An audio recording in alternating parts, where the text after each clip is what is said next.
Il-Prim Ministru Roberta Bela ħabbar it-tiġdid tal-iskema Garanzija Żgħażagħ b'investiment ta' aktar minn 10 miljun euro minn fondi pubbliċi u oħrajn mill-Fond Soċjali Ewropew. Dan il-finanzjament u parti mill-pakkett ta' fondi Ewropej li kiseb il-pajjiż fl-2020. Din l-iskema se jgawdu minna żgħażagħ ta' bejn il-15 u 29 sena. Dan ifisser li se jibbenefikaw aktar żgħażagħ minħabba li fl-iskema ta' qabel ibbenefikaw minna dawk li kellhom sa' 24 sena.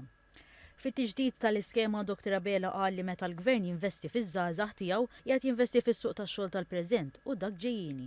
Dr. Bela nnota li l-iskema Garanzija żgħażagħ tmur id fit mal-Malta Labour Migration Policy bil-prinċipju Maltin l-ewwel fejn l-aqwa opportunitajiet ekonomiċi jibqgħu jeħduhom iż-żgħażagħ Maltin u Awċi. L-aħħar skema tal-Garanzija żgħażagħ rat 6,000 żagħżugħ u żagħżugħa jibbenefikaw minnha u allura anke bil-fatt li tiwessaw l-age bracket għal 5 snin oħra minn 24 jitla l 29 jiġifieri jaqbad żgħażagħ bejn 15-il sena sa 29 sena li mhux qed jitħarġu, mhumiex qed jistudjaw laqqas huma fid-dinja tax-xogħol imma qed nagħtuhom l-aqwa opportunità li ninvestu fit-taħriġ tagħhom. Il-Ministru għax-xogħol Byron Camilleri qal li l-pajjiż meta mqabbel ma' pajjiżi oħra Ewropej għandu fost l-aħjar rata ta' impjiegi u li dan huwa saċċess li l-Gvern u kburi bih.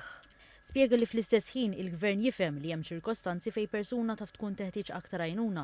Il-Ministru Camilleri qal li għalhekk huwa obbligu tal-Gvern dejjem kien u jibqa' li anke kien ikun hemm biss persuna waħda jintervjeni biex jgħinha timxi l qudiem.